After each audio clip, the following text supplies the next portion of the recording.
नारायण नारायण। श्री राम शरणम मम। सप्तम प्रवचन। मन के रोगों का जो स्वरूप है उसे रामचरितमानस में आयुर्वेद की पद्धति के अनुसार शरीर के रोगों से तुलना करते हुए प्रस्तुत किया गया है।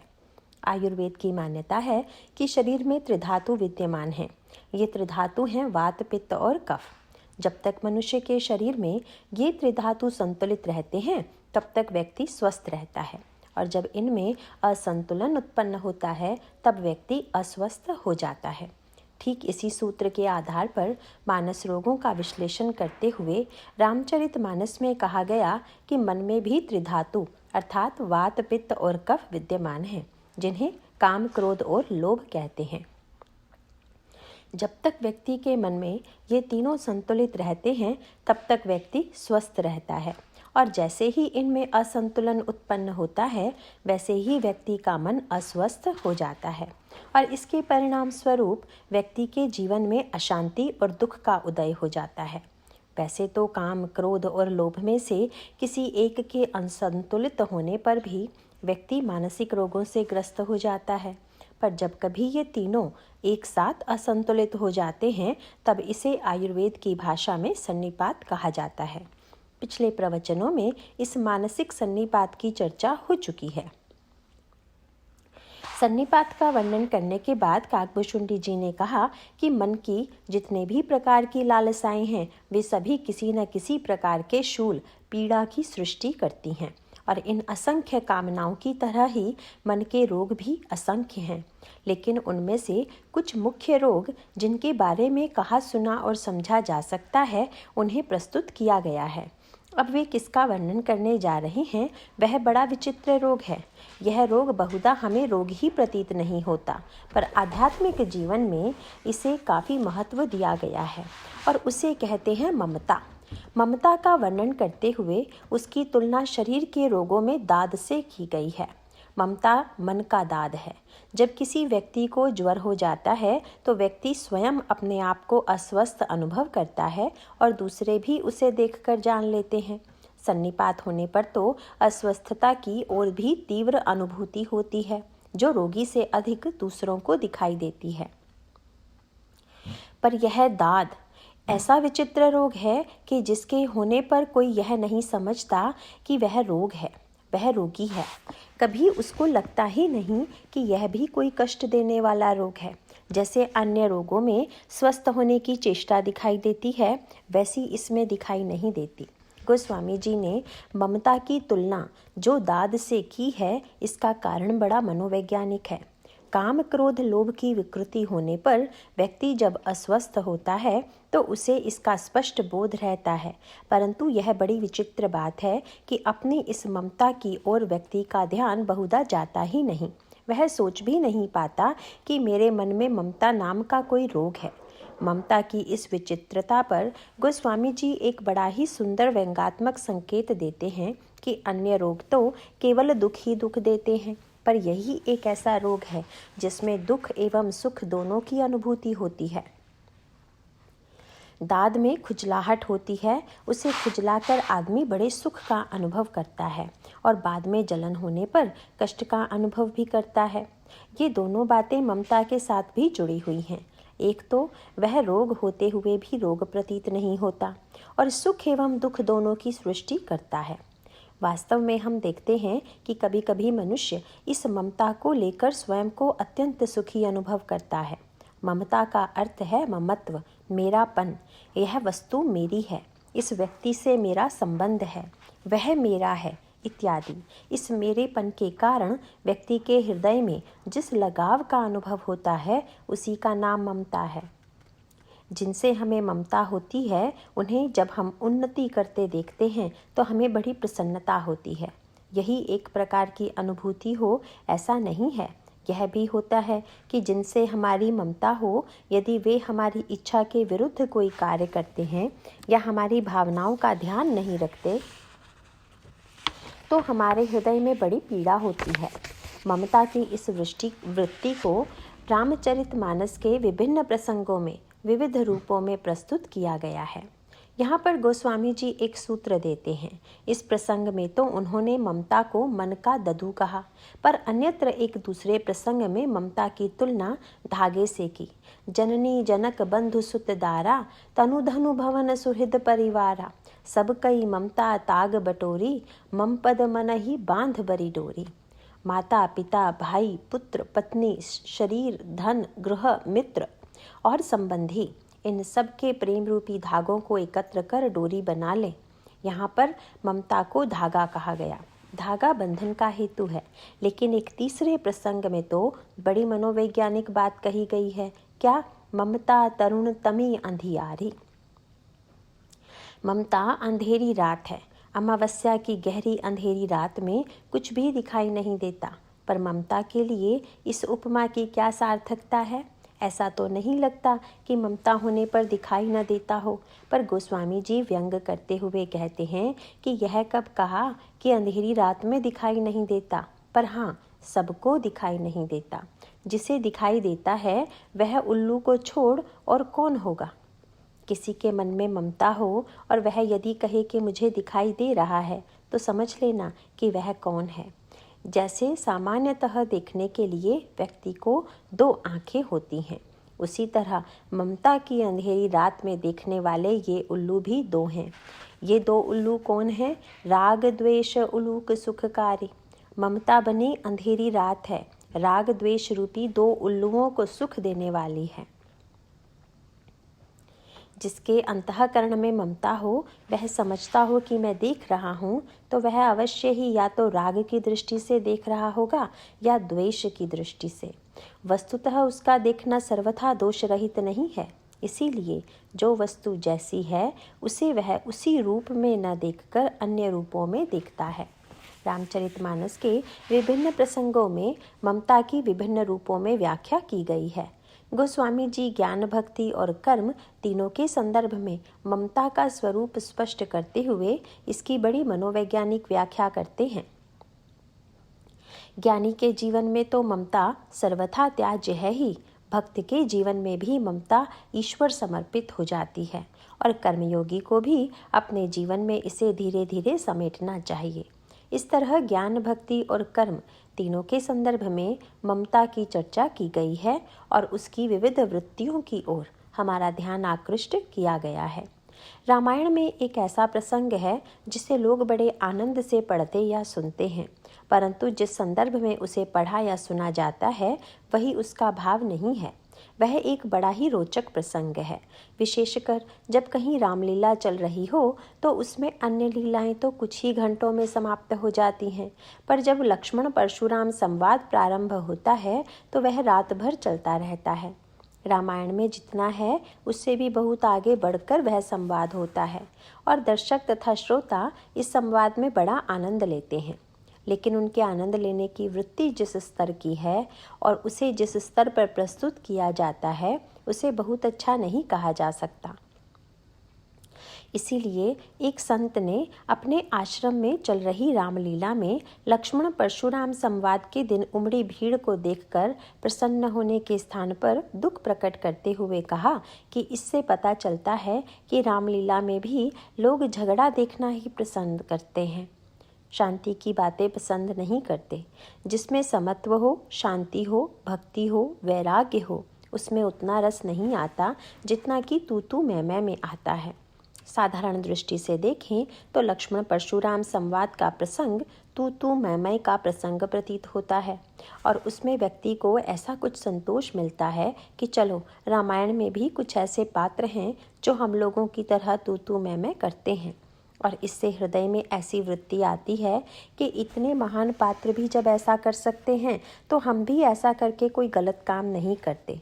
इसको अलग अलग देखने वाले अलग अलग रूपों में देखते हैं। तुलसीदास जी के संदर्भ में तो यह बात बार बार कही जाती है कि वे बड़े घोर ब्राह्मणवादी थे। उन्होंने ब्राह्मणों का बड़ा पक्ष लिया है, पर इससे यह न समझ लीजिएगा कि ब्राह्मण उनसे बड़े संतुष्ट हैं। ब्राह्मणों ने मुझसे उलाहना देते हुए कहा कि तुलसीदास जी ने एक ब्राह्मण परशुराम की ऐसी दुर्दशा करा दी कि लगता है उन्हें ब्राह्मणों के प्रति जरा भी सहानुभूति नहीं है। लोग जातिवाद से अत्यंत पीड़ित हो गए हैं और आज के संदर्भ में एक बड़ी विचित्र स्थिति उत्पन्न हो गई है। राजनीति या विविध कारणों से लोगों में इतनी असंतोष की वृत्ति आ गई है कि वे रामचरितमानस के विविध प्रसंगों को भी जब देखते हैं तो बहुत ही हल्के स्तर पर उन्हें देखने और चर्चा करने लग जाते हैं। वस्तुतः लक्ष्मण परशुराम संवाद की विशेषता यह है कि बाहर से चाहे जितना विनोद भरा दिखाई दे, पर भीतर से वह उतना ही गंभीर है। ज्ञान, भक्ति और कर्म के संदर्भ में यह प्रसंग अत्यंत गूढ़ तत्वों से भरा हुआ है। यहाँ पर तो इस प्रसंग को एक विशेष संदर्भ में लिया गया है, फिर भी सूत्र रूप में कुछ बातें रखी जा रही हैं। अगर ज्ञान की दृष्टि से देखें तो परशुराम जी का यह प्रसंग स्वरूप विस्मृति का प्रसंग है। वेदांत की मान्यता यह है कि सारा दुख अपने आप को न जानने के कारण है। गोस्वामी जी इस सूत्र की व्याख्या करते हुए विनय पत्रिका में कहते हैं कि जैसे कोई व्यक्ति प्यासा हो और पानी के अभाव में मर जाए तो यह स्वाभाविक लगता है, परंतु किसी व्यक्ति के निकट ही यदि ठंडे जल से भरा घड़ा रखा हो और नींद में सोया हुआ व्यक्ति स्वप्न में देख रहा हो कि वह कहीं मरुस्थल में प्यास से तड़प रहा है, गला सूख रहा है, प्राण निकल रहे हैं, तो ऐसे व्यक्ति को न तो मरुस्थल से निकालने की आवश्यकता है और न उसके लिए पानी ले जाने की, उसे तो केवल जगह भर देने की आवश्यकता है। वेदांत की मान्यता यह है कि व्यक्ति के अत्यंत निकट जो आनंद का केंद्र है, सुख का केंद्र है, उसे न जानने के कारण ही वह दुखी है। अगर वह केंद्र न होता और व्यक्ति उसके अभाव में दुखी होता, तब तो लगता कि सचमुच इसके जीवन में सुख का अभाव है, पर अंतर में सुख का कोश होते हुए भी वह दुखी है। इसका अभिप्राय क्या है? वह अभाव के कारण दुखी नहीं, बल्कि अज्ञान के कारण दुखी है। इसे ही गोस्वामी जी विनय पत्रिका में कहते हैं कि जो अभाव जन्य दुख है वह तो वस्तु से दूर होगा, पर जो अज्ञान जन्य दुख वस्तु से नहीं, जानने से ही दूर होगा। सपने में किसी व्यक्ति ने किसी का सिर काट लिया, जब उसका यह दुख कैसे दूर होगा? उस व्यक्ति के सिर को जोड़ने के लिए किसी शल्य चिकित्सक की आवश्यकता नहीं, आवश्यकता है तो केवल उसे जगा देने की। गोस्वामी जी दृष्टांत देते हैं कि व्यक्ति पलंग पर सोया हुआ स्वप्न देख रहा था कि वह समुद्र में डूब रहा है और जोर जोर से चिल्ला रहा है, मैं डूब रहा हूँ, बचाओ बचाओ। सुनकर एक सज्जन कमरे से भागे। किसी ने पूछा, कहाँ जा रहे हो? उन्होंने कहा, नाव लाने। कितनी नावें? एक दो नहीं, करोड़ों नावें लाकर भी आप उसके पलंग के चारों ओर लगा दोगे तो भी क्या लाभ? सुभग से जसोवत सपने, बारिधि भूड़त भय ला गई, कोटिहु नाव न पार पाव सो, जब लगी आपुन जा गई। सुंदर सेज पर सोया हुआ व्यक्ति स्वप्न में अपने को डूबता हुआ देखकर डरे तो उसे करोड़ों नावों के द्वारा भी नहीं बचाया जा सकता। उसे बचाने का तो एक ही उपाय है कि आप उसे जगा दें। यही वेदांत की मान्यता है कि सारा दुख अज्ञानजन्य है, अभावजन्य नहीं। यहाँ परशुराम जी के प्रसंग में भी वेदांत की दृष्टि से बड़ी सांकेतिक बात कही गई है। राम को ही नहीं पहचान पा रहे हैं, परशुराम जी द्वारा न पहचान पाने का तात्पर्य क्या है? श्री राम भी ईश्वर के अवतार हैं और परशुराम जी भी। जैसे विचार करके देखें तो वेदांत की दृष्टि से प्रत्येक जीव ईश्वर का ही अंश है। ईश्वर अंश जीव अविनाशी, चेतन अमल सहज सुख राशि। जीव ईश्वर का अंश है, अतः उसमें ईश्वर के लक्षण भी विद्यमान हैं और जीव के भी। जीव अपूर्ण है और वह अपूर्णता क्या है? अज्ञान। जीव की अपूर्णता अभावजन्य नहीं, अज्ञानजन्य है। परशुराम जी की समस्या क्या है? वे अशांत क्यों हैं? दुखी क्यों हैं? विवाद क्यों करते हैं? अज्ञान के कारण। और उनकी सारी समस्याओं का समाधान कब हुआ? जाना राम प्रभाव जब। जान लेने पर परशुराम जी ने श्री राम को पहचान लिया, उनका क्रोध शांत हो गया और ग्लानि दूर हो गई। गोस्वामी जी ने अपनी शैली में लिखा, बार बार मुनि विप्रवर कहा राम सन राम, राम से राम बोले। यह कहकर गोस्वामी जी यहाँ यह बताना चाहते हैं कि यह प्रकाश और अंधकार के बीच की बात नहीं है, यह प्रकाश और प्रकाश के बीच की बात है। झगड़ा समाप्त हो गया, न कोई युद्ध हुआ और न शस्त्र चले, केवल जान लेने से ही सारा झगड़ा समाप्त हो गया।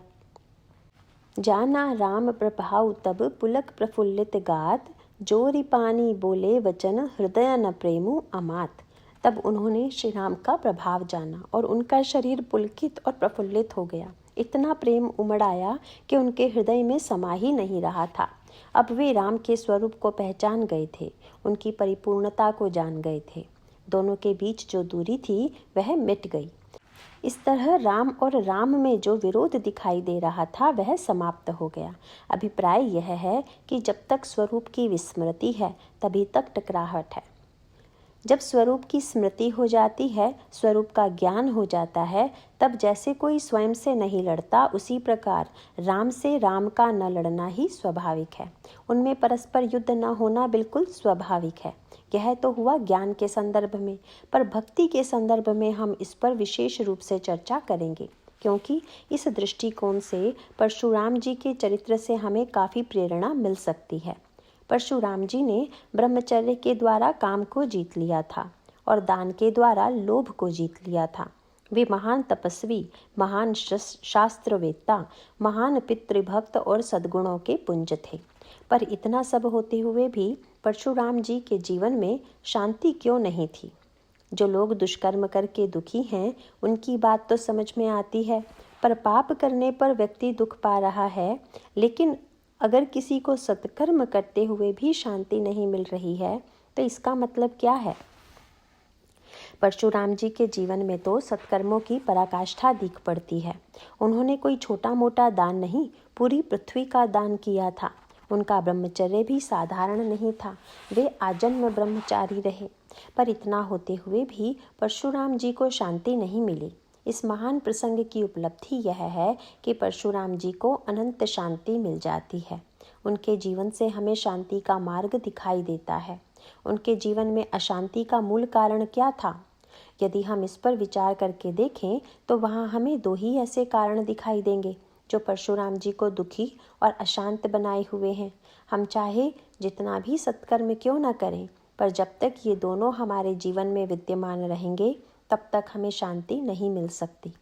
परशुराम जी के अंतःकरण में ये दो भाई हैं जो उन्हें दुखी और अशांत बनाए हुए हैं, और उनके सामने दो भाई खड़े हैं जो उन्हें सुख और शांति प्रदान करने वाले हैं। भीतर दो भाई हैं, अहमता एवं ममता, और सामने खड़े हैं श्री राम तथा लक्ष्मण। अहमता का समाधान है श्री राम और ममता का त्रिलक्ष्मण।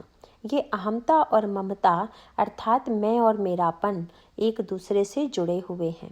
वेदांत के इस सूत्र को रामायण में भी कहा गया है। कभी अगम जिमि ब्रह्म सुखु अहमम मलिन जनेषु। कवि के लिए यह ब्रह्म सुख उसी तरह से अगम है जैसे अहम और मम से मलिन अंतःकरण के लिए सुख। जब तक यह अहमता और ममता नहीं मिट जाती तब तक जीवन में सुख और शांति नहीं आ सकती। यही अहमता और ममता ही परशुराम जी की समस्या है। भगवान राम और लक्ष्मण से परशुराम जी के संवाद का क्या तात्पर्य है? वस्तुतः यह दो समस्याओं और दो समाधानों के बीच संवाद है।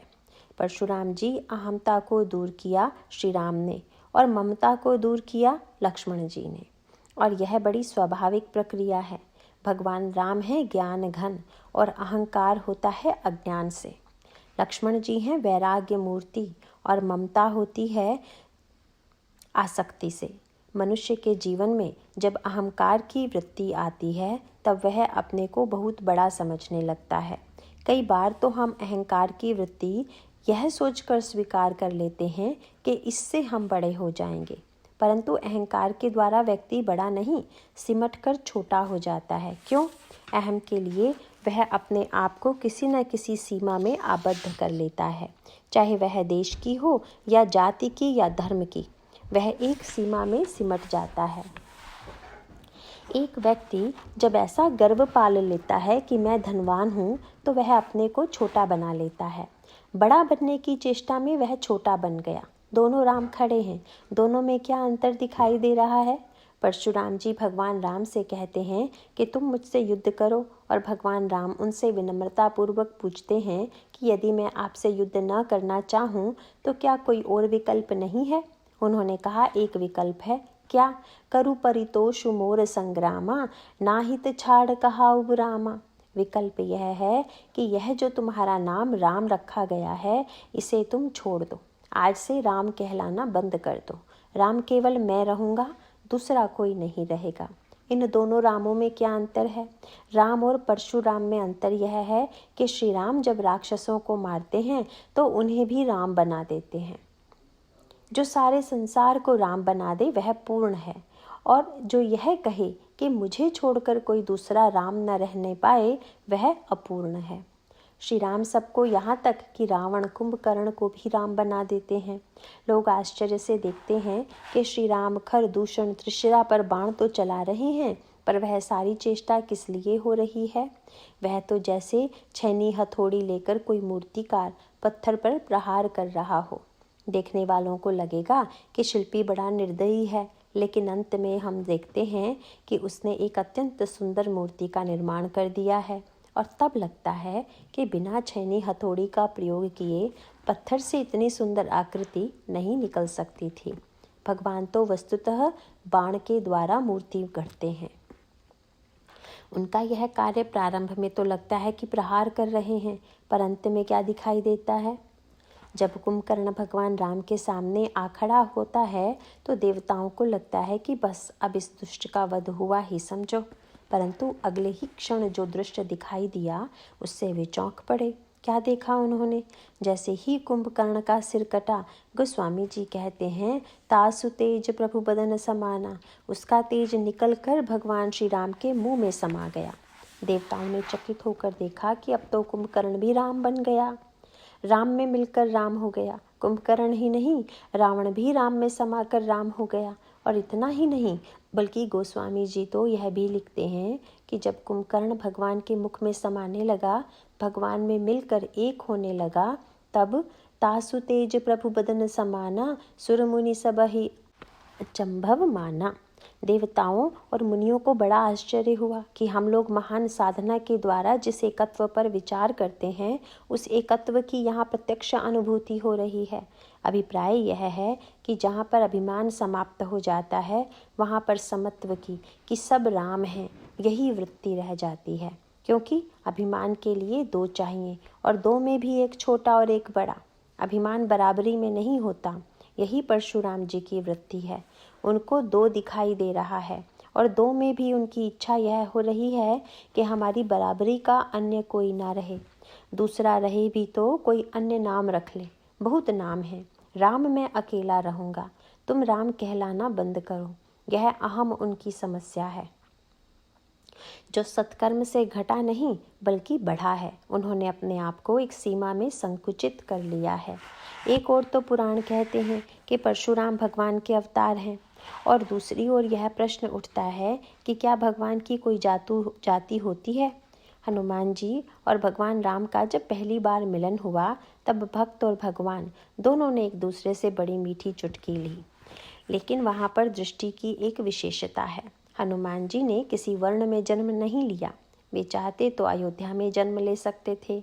ब्राह्मण, क्षत्रिय, वैश्य या शूद्र जिस वर्ण में चाहते उसी में जन्म ले सकते थे, परंतु हनुमान जी ने अपने आप को किसी सीमा में आबद्ध नहीं किया। उनमें कोई अभिमान नहीं है। जब कोई व्यक्ति अभिमान पाल लेता है, तब वह एक सीमा बना लेता है। ब्राह्मणत्व का अभिमान होने पर वह अपने कर्म की एक सीमा बना लेता है। तब क्षत्रिय, वैश्य अथवा शूद्र का कर्म करने में वह कुंठित हो जाता है। इसी तरह क्षत्रिय या वैश्य भी सीमाबद्ध हो जाता है। हनुमान जी ने सोचा कि प्रभु की सेवा तो किसी सीमा में रहकर नहीं की जा सकती। किसी वर्ण में जन्म लेने पर तो उस वर्ण के अनुरूप ही सेवा कर पाऊंगा, और संभव है अन्य वर्ण के अनुरूप सेवा लेने में प्रभु भी संकोच करें। इसीलिए ऐसा शरीर बना लें जो आवश्यकता अनुसार सभी वर्णों का कर्म कर सके। और सचमुच हनुमान जी जब ऐसी आवश्यकता होती वैसे ही बन जाते। जब ब्राह्मण बनना चाहते ब्राह्मण बन जाते, जब क्षत्रिय बनना चाहते क्षत्रिय बन जाते। जब सुग्रीव ने उनसे कहा कि ब्राह्मण बनकर जाइए तो ब्राह्मण बन गए। पर वहाँ पर पहला कार्य उन्होंने क्या किया? विप्र रूप धरि कपि तह गयु, माथ नाई पूछत अस भयु। हनुमान जी ब्राह्मण के रूप में वहां गए और मस्तक नवाकर सबसे पहले भगवान राम को प्रणाम किया। भगवान को तो हंसी आ गई और बाद में उन्होंने हनुमान जी से व्यंग भी किया कि तुमने नाटक तो किया पर तुम्हारा अभिनय सफल नहीं रहा। क्यों? जब आप ब्राह्मण बनकर आए तो आपको प्रणाम नहीं करना चाहिए था। क्षत्रिय आपको प्रणाम करता और इसके लिए आपको प्रतीक्षा करनी चाहिए थी। पर जब आप स्वयं प्रणाम करने लगे तो मैं समझ गया कि आप नकली ब्राह्मण हैं। हनुमान जी ने कहा, नहीं महाराज, असली ब्राह्मणत्व तो उसी समय था। सारा ब्राह्मणत्व क्या प्रणाम न करने में ही है? शास्त्र ब्राह्मण की परिभाषा क्या मानता है? प्रभु बोले, शास्त्र तो कहता है कि ब्रह्म जानाति ब्राह्मणः, जो ब्रह्म को जाने वह ब्राह्मण है। हनुमान जी ने कहा, प्रभु मैंने तो आपको ब्रह्म जानकर ही प्रणाम किया। मैं ही असली ब्राह्मण हूँ क्योंकि मैंने आपको पहचान लिया था। ऐसी स्थिति में आप यह कैसे कह रहे हैं कि मेरा अभिनय सफल नहीं रहा? प्रभु ने कहा, पहचान लिया यह तो ठीक है, पर रंगमंच की एक मर्यादा भी होती है। वहाँ तो मैं क्षत्रिय और तुम ब्राह्मण थे। हनुमान जी ने मुस्कुराकर कहा, प्रभु जब मैं ब्राह्मण बना तो क्या सचमुच का ब्राह्मण बन गया था, नकली नहीं, और उसमें ब्राह्मणत्व भी आ गया था। अतः मैं आपको क्षत्रिय नहीं प्रभु ही देख रहा था, और जब आपको प्रणाम किया तब क्षत्रिय को नहीं प्रभु को प्रणाम किया। यदि क्षत्रिय जानकर प्रणाम किया होता तो अवश्य ही मेरा अभिनय असफल होता। मैंने आपको क्षत्रिय वेश में देखा तो आपसे पहले ही पूछ लिया, को तुम श्यामल गौर शरीरा, सांवले तथा गौर वर्ण के आप दोनों वीर कौन हैं? और अगला वाक्य बड़ा सुंदर है। प्रभु ने कहा, तुम तो देख रहे हो कि हमारे हाथ में धनुष बाण है, फिर भी पूछ रहे हो कि हम कौन हैं? हनुमान जी बोले, महाराज देख तो रहा हूँ, पर आप क्षत्रिय रूप फिरहु बनबीरा, क्षत्रिय का वेश बनाकर वन में घूम रहे हैं। हनुमान जी का अभिप्राय यह है कि जैसे मैं वेशधारी नकली ब्राह्मण हूँ, उसी तरह आप भी क्षत्रिय का वेश बनाए हुए नकली क्षत्रिय हैं। क्या ब्रह्म की भी कोई जाति होती है? वह किसी भी सीमा में आबद्ध नहीं है। वह तो अपने आप को चाहे जिस जाति, वन, यहाँ तक कि पशु पक्षी के रूप में भी व्यक्त कर देता है। हनुमान जी ने तो उसी ब्रह्म को क्षत्रिय वेश में देखकर प्रणाम किया जिनकी ऐसी सर्वत्र ब्रह्म दृष्टि है। उनके लिए भगवान शंकर कहते हैं, उमा जे राम चरण रत, विगत काम मद क्रोध, निज प्रभुमय देख ही जगत, कही सन कर ही विरोध।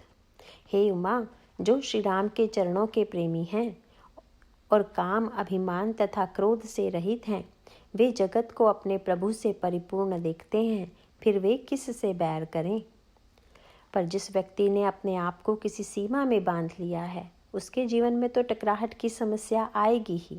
परशुराम जी के जीवन में यह समस्या थी। कहाँ तो एक ओर वे साक्षात ईश्वर के अंश आवेशावतार हैं, और कहाँ उन्होंने अपने आप को एक सीमा में बांध लिया, और यह सीमा भी उनकी अपनी ही बनाई हुई है। क्षत्रिय जाति ने अन्याय किया और उन्होंने दंड दिया। वे कह सकते थे कि मैं क्षत्रिय जाति का कल्याण करने वाला हूँ, मैं उन्हें सही रास्ते पर ले जाने वाला हूँ, परंतु उन्होंने ब्राह्मण के रूप में एक तीव्र संस्कार पाल लिया और भगवान राम को भी अपना परिचय देने लगे कि मैं कोई साधारण ब्राह्मण नहीं, बाल ब्रह्मचारी अति कोही, विश्व विदित क्षत्रिय कुल द्रोही। मैं बाल ब्रह्मचारी हूँ और अति क्रोधी हूँ। इतना ही नहीं, यह भी अच्छी तरह से समझ लो कि मैं क्षत्रिय कुल का विश्वविख्यात शत्रु हूँ, उसे मिटा देने वाला हूँ, और तुम दोनों क्षत्रिय हो। अब अगर भगवान राम भी परशुराम की तरह अपने आप को किसी जाति की सीमा में बांध लें और यह कहें कि अगर आप ब्राह्मण हैं तो मैं भी क्षत्रिय हूँ, चलिए हो जाए हमारा युद्ध। और ऐसा युद्ध इतिहास में कई बार हुआ भी है। हर युग में हर प्रकार के व्यक्ति उत्पन्न होते हैं। ऐसी बात नहीं कि जातिवादिता वृत्ति एक युग में रहती है और दूसरे में नहीं। हाँ, किसी युग में वह अधिक हो जाती है और किसी में कम। इस जातीयतावादी मनोवृत्ति के कारण ही भीष्म व परशुराम के बीच में भी एक बार टकराहट हुई थी। वैसे तो भीष्म परशुराम जी के ही शिष्य थे, पर किसी एक बात पर दोनों के बीच ठन गई थी, और जिस कारण ऐसा हुआ उसमें भीष्म का पक्ष दुर्बल और परशुराम जी का न्यायपूर्ण था। भीष्म काशीराज की स्वयंवर सभा से उनकी 3 कन्याओं का अपहरण करके ले आए थे। उन्होंने इन कन्याओं का अपहरण किया था केवल अपने शौर्य के प्रदर्शन के लिए, क्योंकि उन्होंने तो आजीवन विवाह न करने की प्रतिज्ञा की थी। लेकिन ऐसी प्रतिज्ञा करने के बाद भी जब वे स्वयंवर में पहुंचे तो राजाओं ने उनको व्यंग भरी दृष्टि से देखा कि इनका यहाँ क्या काम, क्या अब इनका विचार बदल गया है और ये विवाह करने आए हैं। फिर किसी राजा ने कटाक्ष भी कर दिया, अरे विवाह न करने की इनकी प्रतिज्ञा कोई त्याग की वृत्ति थोड़े ही है, वह तो इनकी असमर्थता का परिचायक है। बस इतना सुनते हुए भीष्म को रोष आ गया कि ये लोग मुझे क्या समझते हैं। तीव्र आक्रोश में उन्होंने राजाओं से कह दिया, मैं 3 कन्याओं का अपहरण कर रहा हूँ, जिसमें सामर्थ्य हो मेरा सामना करे। किसी राजा में इतनी सामर्थ्य नहीं थी कि भीष्म का सामना कर पाता। भीष्म 3 कन्याओं का अपहरण करके ले गए, पर उन्हें विवाह तो करना नहीं था, इसीलिए 2 कन्याओं का विवाह तो उन्होंने अपने 2 भाइयों से कर दिया। पर तीसरी कन्या ने हठ किया कि आपने मेरा हरण किया है, सो आपको ही मुझसे विवाह करना होगा। भीष्म ने कहा कि यह तो असंभव है, मैं तो पिता के समक्ष प्रतिज्ञा कर चुका हूँ, विवाह नहीं करूँगा। कन्या ने कहा, यदि आप ऐसा ही संकल्प था तो फिर आपको मेरा जीवन नष्ट करने का क्या अधिकार था। भीष्म ने कहा, जो चाहो कह लो, पर अब तो मैं अपनी प्रतिज्ञा नहीं तोड़ सकता। तो वह कन्या परशुराम के पास गई और बोली, भीष्म आपके शिष्य हैं, आप अपने शिष्य से कहें कि वे मुझे स्वीकार करें, मेरा जीवन बर्बाद न करें। परशुराम जी आए और उन्होंने भीष्म को आदेश दिया कि तुम इससे विवाह करो, लेकिन भीष्म ने कहा, नहीं कर सकता, मेरे लिए यह असंभव है। परशुराम जी को क्रोध आ गया, वे बोले, मैं तुम्हें दंड दूंगा। तब गुरु और शिष्य में ठन गई, शस्त्र निकल गए, धनुष पर बाण चढ़ गए। कथा है कि 28 दिन तक दोनों लड़ते रहे और उनके अस्त्र शस्त्रों के आघात प्रत्याघात से संसार जलने लगा। तब देवता और मुनि उन्हें मनाने आए कि आप लोग अपने अपने शस्त्र वापस ले लें, लेकिन भीष्म ने उस समय भी यही कहा कि मैं अपना शस्त्र पहले वापस नहीं लूँगा, परशुराम जी को ही पहले अपना शस्त्र वापस लेना होगा। भीष्म के मन में यह संस्कार बैठा हुआ था कि मैं क्षत्रिय हूँ, ऐसा कैसे कर सकता हूँ। परिणाम यह हुआ कि देवताओं और मुनियों ने परशुराम जी को ही मनाया कि आप ही कृपया अपने शस्त्र वापस ले लें। परशुराम जी ने अपने शस्त्र वापस ले तो लिए, परंतु उनके मन पर इसकी प्रतिक्रिया कुछ अच्छी नहीं हुई, क्योंकि इसके बाद ही उन्होंने संकल्प कर लिया कि भविष्य में वे कभी किसी क्षत्रिय को शिष्य नहीं बनाएंगे। इसीलिए बेचारे कर्ण को झूठ बोलकर उनसे शस्त्र विद्या सीखनी पड़ी। यहाँ पर भी यही दिखाई देता है कि 2 व्यक्तियों की टकराहट में जात्याभिमान प्रकट हो गया और विद्वेष की सृष्टि हुई। अब भगवान राम के जीवन में क्या दिखाई देता है? वहाँ न जाति की सीमा है, न संकीर्णता, वहाँ तो परिपूर्णता है। सांसारिक व्यवहार की दृष्टि से भगवान राम ने क्षत्रिय जाति में जन्म लिया था। परशुराम जी ने अब तक कई बार क्षत्रिय जाति को दंडित किया है। भगवान राम कह सकते थे कि क्षत्रिय के रूप में मैं उसका बदला लूँगा, मैं भी आपको दंड दूंगा, लेकिन यदि ऐसा होता तो फिर से एक अहम की दूसरे से टकराहट हो जाती। पर भगवान राम न तो जाति की सीमा में आबद्ध हैं और न अहम की। उन्होंने परशुराम जी से पूछ लिया, आप क्या चाहते हैं? परशुराम जी ने कहा, तुम मुझसे युद्ध करो। क्यों महाराज, युद्ध से क्या होगा? यही ना कि जो सबल होगा वह जीतेगा और दूसरा हारेगा। भगवान राम ने पूछा, तो आप युद्ध में विजय ही तो चाहते हैं, पर इसके लिए युद्ध की क्या आवश्यकता? सब प्रकार हम तुम सनहारे, क्षमहु विप्र अपराध हमारे। हम ही तुम्हारी सरिवरी कसी नाथा, कहो न कहाँ चरण कह माथा। राम मात्र लघु नाम हमारा, परसु सहित बड़ नाम तुम्हारा। देव एक गुण दोष धनुष हमारे, नव गुण परम पुनीत तुम्हारे। हे विप्र, हम तो सब प्रकार से आपसे हारे हुए हैं, आप हमारे अपराधों को क्षमा करें। हे नाथ, हमारी और आपकी बराबरी कैसी? भला कहाँ आपके चरण और कहाँ मेरा मस्तक? कहाँ तो मेरा छोटा सा राम मात्र नाम और कहाँ आपका परशु सहित बड़ा नाम? हे देव, हमारे धनुष में तो बस एक ही डोरी है और आपके परम पवित्र धनुष में 9 डोरियां हैं। भगवान श्री राघवेंद्र ने अपने आप को न तो किसी जाति की और न ही किसी वर्ण की सीमा में बांधा। बड़ी अनोखी बात है। बड़ा बनने की चेष्टा करने वाला छोटा बन गया और छोटा बनने वाला बड़ा। परशुराम कहते हैं मैं बड़ा हूँ और राम कहते हैं मैं छोटा हूँ, लेकिन बात उलट गई। बाद में परशुराम जी हाथ जोड़कर श्री राम की स्तुति करने लगे। उनका वर्णाभिमान मिटा होगा, तभी तो उन्होंने स्तुति की होगी। जाति वर्ण की सीमा टूट गई, पूर्ण के सामने अपूर्णता दूर हो गई। गोस्वामी जी कहते हैं जाना राम प्रभाव तब पुलक प्रफुल्लित गात, जोरी पानी बोले वचन हृदय न प्रेम समात। तब उन्होंने राम का प्रभाव ज्ञात हुआ, प्रेम मानो हृदय में अट नहीं रहा और पुलकित शरीर से हाथ जोड़कर बोले। तब परशुराम जी के मुख से पहला शब्द क्या निकला? जय रघुवंश। सुनने वाले तो चौंक पड़े। सर्वथा भृगुवंश की जय बोलने वाले आज रघुवंश की जय कैसे बोलने लगे? परशुराम जी ने कहा अब मैं समझ गया हूँ। पहले मैं समझता था कि मेरी विजय में, भृगुवंश की विजय में, ब्राह्मण की विजय में क्षत्रिय जाति की हार है, पर राम की विजय में सबकी विजय है, पराजय किसी की नहीं। यही उसकी विशेषता है। यह बड़े महत्व की बात है।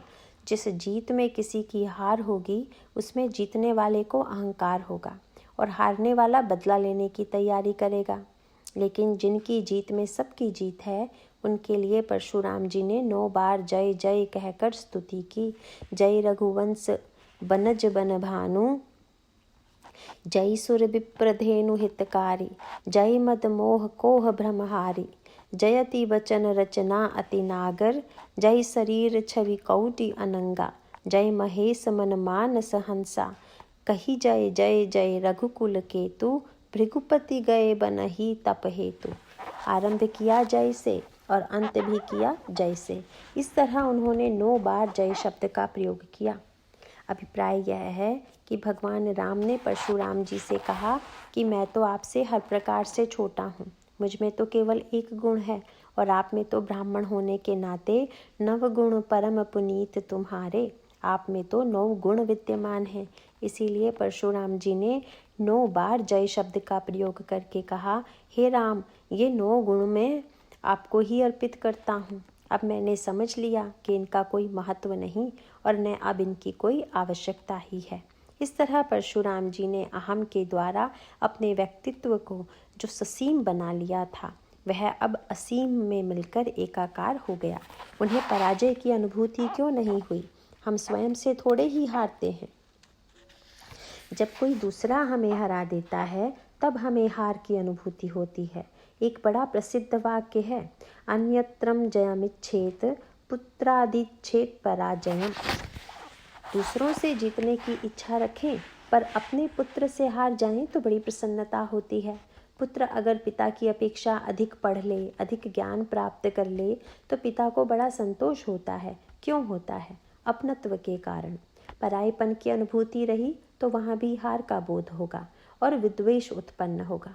परशुराम जी का व्यक्तित्व जिस अहम से उबर नहीं पा रहा था उससे भगवान राम ने उन्हें उबारा, और ममता वह भी उसी अहम से जुड़ी हुई थी जिससे उबारा लक्ष्मण जी ने। परशुराम जी क्रोध में भरे हुए हैं। लक्ष्मण जी सामने आते हैं और ऐसा बढ़िया निदान करते हैं कि रोग सीधे पकड़ में आ जाता है। इस बात पर न जाएं कि कौन किस जाति का है, यह भी न देखें कि किसकी अवस्था कितनी है, कौन छोटा है और कौन बड़ा। कई लोग तो यह कहने लगते हैं कि लक्ष्मण जी इतनी छोटी अवस्था के थे और परशुराम जी इतने वयोवृद्ध। लक्ष्मण जी को उनसे ऐसा नहीं बोलना चाहिए था। यहाँ पर अवस्था की दृष्टि से नहीं, विचार की दृष्टि से देखिए। लक्ष्मण जी ने परशुराम जी की अपेक्षा अधिक परिपक्वता परिचय दिया है। उन्होंने कहा, आपकी समस्या यहाँ है और उसका समाधान आप कहीं और ढूंढ रहे हैं। परशुराम जी क्रोध में भरे हुए हैं। लक्ष्मण जी पूछते हैं, आपको क्रोध क्यों आ रहा है? तब वे कहते हैं, मेरे गुरुदेव का धनुष टूट गया, इसका मुझे बड़ा दुख है। लक्ष्मण जी ने कहा, नहीं महाराज, आपके दुख का कारण यह नहीं है। क्यों? क्योंकि विश्व के इतिहास में क्या यह पहली बार धनुष टूटा है? बचपन में जब हम श्री राघवेंद्र सहित चारों भाई खेला करते थे तो रोज कोई ना कोई धनुष तोड़ते ही रहते थे, पर आप तो कभी यह कहने नहीं आए कि धनुष क्यों तोड़ा। वह भी तो धनुष ही था, उसका टूटना क्या टूटना नहीं था।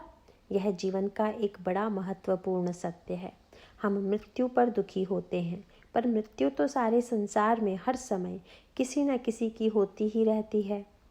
पर क्या हम प्रत्येक व्यक्ति की मृत्यु पर दुखी होते हैं? अगर होते भी हैं तो केवल व्यवहार की दृष्टि से, दिखावे भर के लिए ही। लक्ष्मण जी यह स्पष्ट कर देते हैं कि वस्तुतः परशुराम जी को धनुष टूटने का दुख नहीं था। उन्होंने कह दिया, बहु धनु ही तौरी लरिकाई, कबहु न असिरिस कीन्हि गुसाई, यही धनु पर ममता के ही हेतु। बचपन में तो हमने कितने ही धनुष तोड़े, पर कभी आपको ऐसा क्रोध नहीं आया। इस धनुष के प्रति आपकी ममता का क्या कारण है? उनका अभिप्राय यह था, महाराज वस्तुतः आपको दुख यह धनुष नहीं, आपकी ममता दे रही है। लक्ष्मण जी के एक एक शब्द बड़े सार्थक हैं। एही धनु ममता के ही हेतु। इन 4 शब्दों की अर्थ गरिमा पर विचार करें। लक्ष्मण जी कहते हैं, महाराज पहली बात तो यह है कि ज्ञान की दृष्टि से तो आप में ममता होनी ही नहीं चाहिए, और अगर यह मान भी लिया जाए कि व्यवहार की दृष्टि से कुछ ना कुछ ममता तो रखनी ही पड़ती है, तो वह अधिकार भी आपको नहीं है, क्योंकि न तो आपने विवाह किया, न गृहस्थ हुए और न सत्ता ही स्वीकार की। आप तो बाल ब्रह्मचारी सर्वत्यागी महात्मा हैं। जिस व्यक्ति के जीवन में इतना त्याग हो, उसमें ममता का न होना ही स्वाभाविक लगता है, और आपके चरित्र के लिए भी यह अनुकूल होता। लेकिन बड़े दुर्भाग्य की बात है कि इतना त्याग करने के बाद भी आपने अपने जीवन में ममता को रहने दिया। फिर वे व्यंग करते हुए बोले, और आपने ममता रखी भी तो किस पर? यही धनु पर, इस धनुष पर। तो ममता के लिए क्या यह धनुष ही बचा था? आप देख ही रहे हैं कि यह टूटा हुआ पड़ा है, खंडित है, अर्थात यह परिणामी, ससीम और अनित्य है। एक तो ममता होनी ही नहीं चाहिए थी, और यदि आपको ममता जोड़नी ही थी तो आपके सामने खंड और अखंड दोनों थे। एक और तो खंडित धनुष पड़ा है, प्रभु दो चाप खंड मही डारे, और दूसरी ओर अखंड ज्ञान घन श्री राम खड़े हैं। ज्ञान अखंड एक सीतावर। लक्ष्मण जी का तात्पर्य यह था कि ममता करनी ही थी तो किस पर की जाए, इसका विवेकपूर्ण चुनाव तो कर लेना था। गोस्वामी जी दोहावली रामायण में कहते हैं कि एक ओर तो जहाँ ममता हो वहाँ से मन को हटा लेना चाहिए, और ऐसा ना हो सके तो क्या उपाय है? कई करूँ ममता राम सो, कई ममता पर हेलु। या तो ममता राम पर हो या ममता का परित्याग करो। तात्पर्य यह है कि ममता अगर ससीम पर होगी तो उसके खंडित होने पर वह दुख देगी। भले ही वह प्रारंभ में सुख दे, पर बाद में दुख दिए बिना नहीं रहेगी। लेकिन यदि हमारी ममता का केंद्र नित्य होगा, अखंड होगा, तो वह हमारे जीवन में केवल सुख की सृष्टि करेगी, दुख की कभी नहीं। इसीलिए श्री लक्ष्मण परशुराम जी से कहते हैं, यही धनु। उनका यह शब्द बड़े महत्व का है। कहते हैं, महाराज यह धनुष तो आप देख ही रहे हैं, टूटा हुआ पड़ा है। इसका अर्थ तो यही हुआ कि आपने अपने मन में यह मान लिया था कि यह धनुष कभी नहीं टूटेगा, कभी नहीं मिटेगा। यह आपकी भ्रांति थी। कोई वस्तु बहुत दिनों तक टिकती है तो कोई जल्दी नष्ट हो जाती है। यह धनुष बहुत दिनों तक टिका तो लोगों को भ्रम हो गया कि अब यह कभी भी नष्ट नहीं होगा, पर यह काल तो सत्य है। और लक्ष्मण जी कौन हैं? वे तो स्वयं काल हैं, और वैराग्य ही इनकी भूमिका है। एक और सानुजसीय समेत प्रभु राजत पर्ण कुटीर, भक्ति ज्ञान वैराग्य जनु सोहत धरे शरीर। भाई लक्ष्मण और श्री सीता जी सहित प्रभु श्री राम पर्णकुटी में ऐसे सुशोभित हो रहे हैं मानो वैराग्य, भक्ति और ज्ञान शरीर धारण करके सुशोभित हो रहे हों। और दूसरी ओर वे शेष जी के रूप में, भगवान की शैया के रूप में काल के प्रतीक हैं। काल के सत्य पर दृष्टि डालने जाते ही वैराग्य का उदय होता है, और वैराग्य से ही ममता की निवृत्ति होती है। इस प्रकार भगवान राम ने अखंड ज्ञान के रूप में परशुराम जी को अहमता से निवृत्त किया और काल रूप लक्ष्मण जी ने वैराग्य की भूमिका द्वारा उन्हें ममता से मुक्त होने की प्रेरणा दी। काल के सत्य को दिखला दिया, उनकी भ्रांति दूर कर दी और साथ ही व्यंग करते हुए पूछ लिया, यही धनु, यह धनुष किसका है? भगवान शंकर का। उन्होंने यह धनुष किसे दिया था? जनक जी को। तो लक्ष्मण जी ने पूछा, महाराज धनुष तो शंकर जी का है, उसके टूटने पर क्रोध तो उनको आना चाहिए था। उन्होंने धनुष जनक जी को दिया था तो क्रोध जनक जी को आना चाहिए था। पर आप जरा जाकर शंकर जी को देखिए, वे तो प्रसन्नता से नाच रहे हैं। जनक जी का मुखमंडल भी आनंद से उत्फुल्ल है। परंतु दुर्भाग्य की बात यह है कि जिस धनुष से आपको कुछ भी लेना देना नहीं, न तो वह आपका है, न आपको दिया गया है और न ही आपसे उसका कोई संबंध है, उससे आपने ममता क्यों जोड़ ली? अपने को उससे जोड़ते समय आपको यह भी तो देखना था कि क्या इसके पीछे कोई युक्ति संगत हेतु है, क्या उसमें आपका कोई साझा है। इसमें शंकर जी और जनक जी का साझा तो हो सकता है, पर आपका क्या है? किसी ने शंकर जी को बताया कि आपका धनुष टूट गया। शंकर जी ने मुस्कुरा कर कहा कि मेरा धनुष कहाँ, उसे तो मैंने जनक को दे दिया था। टूटा तो जनक का धनुष टूटा, मेरा क्या। और जब जनक जी से कहा गया, महाराज धनुष टूट गया, तो वे बोले, इसी के लिए तो मैंने स्वयं प्रार्थना की थी। ऐसी प्रार्थना करने वाले तो संसार में अनगिनत लोग हैं जो अपने अभिमान की रक्षा के लिए भगवान से प्रार्थना करते हैं। पर सच्चे ज्ञानी तो जनक ही थे जो प्रार्थना करके अभिमान को तोड़वाना चाहते थे। जो अपने अभिमान को तोड़ने के लिए प्रभु से प्रार्थना कर सके, वही तो धन्य है। लक्ष्मण जी का तात्पर्य यह था कि भगवान शंकर और तत्वज्ञ जनक से जिससे ममता हटा ली थी, उसी से परशुराम जी ने जोड़ ली। भगवान श्री राम और लक्ष्मण जी से परशुराम जी का यह संवाद अहमता और ममता से त्याग का प्रसंग है। सचमुच परशुराम जी ने अपनी अहमता और ममता का त्याग करके दिखाया। उन्होंने भगवान राम और लक्ष्मण को अर्थात ज्ञान और वैराग्य को पहचान लिया और अपने जीवन में उसे स्वीकार किया।